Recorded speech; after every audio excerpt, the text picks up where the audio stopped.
Mr. President, Excellencies, ladies and gentlemen, I will speak directly to three areas today: the principles, the facts, and the way out. First, the principles. The UN Charter provides the foundation for the maintenance of international peace and security.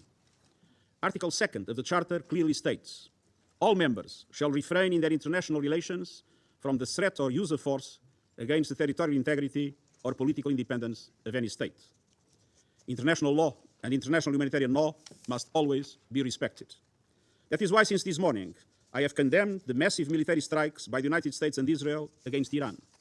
And I also condemned the subsequent attacks by Iran, violating the sovereignty and territorial integrity of Bahrain, Iraq, Jordan, Kuwait, Qatar, Saudi Arabia, and the United Arab Emirates. We are witnessing a grave threat to international peace and security. Military action carries the risk of igniting a chain of events that no one can control in the most volatile region of the world. Let me be clear, there is no viable alternative to the peaceful settlement of international disputes. Lasting peace can only be achieved through peaceful means, including genuine dialogue and negotiations. Mr. President, second, the facts. The situation on the ground is very fluid. There are many unconfirmed reports. Here is what we know. About 20 cities across Iran, including Tehran, Isfahan, Qom, Shahryar, and Tabriz, have reportedly been attacked. In Tehran, large explosions were reported in the district that includes the presidential palace and the compound of the supreme leader. Several high-ranking officials have reportedly been killed, including, according to Israeli sources, Iran's supreme leader Ali Khamenei, that I'm not in a position to confirm. Iran's airspace has been closed, and the country is under a near-total internet blackout. The attacks have reportedly caused significant civilian casualties. According to Iranian media, an airstrike killed at least 85 people and injured many more at a girls' school in Minab, Hormozgan province, and the school in Tehran was also reportedly hit, causing 2 deaths. Mr. President, military action is expanding rapidly across the region, creating an increasingly volatile and unpredictable situation and heightening the risk of miscalculation. According to Israeli sources, 89 people have been injured in Iran's subsequent strikes on Israel, and there were also impacts in the occupied West Bank. Iran has announced that in reaction to US and Israeli airstrikes, it targeted US military assets in the region.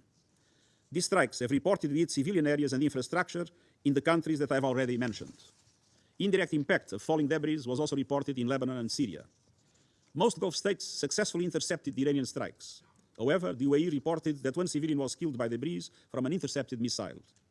In Iraq, there are reports of drone and missile attacks from both sides. There are also reports that Iran is closing the Strait of Hormuz for international shipping. Mr. President, the US and Israel attacks occurred following the third round of indirect talks between the US and Iran mediated by Oman. Preparations had been made for technical talks in Vienna next week, followed by a new round of political talks. I deeply regret that this opportunity of diplomacy has been squandered. Mr. President, third, the region and the world need a way out now. I call for de-escalation and an immediate cessation of hostilities. The alternative is a potential wider conflict with grave consequences for civilians and regional stability. I strongly urge all parties to return immediately to the negotiating table, notably on the Iran nuclear program. I note that the US President has reportedly talked with leaders of Saudi Arabia, Qatar, and the United Arab Emirates. Iran's foreign minister has reportedly spoken to his counterparts in GCC countries and Iraq, and everything must be done to prevent a further escalation.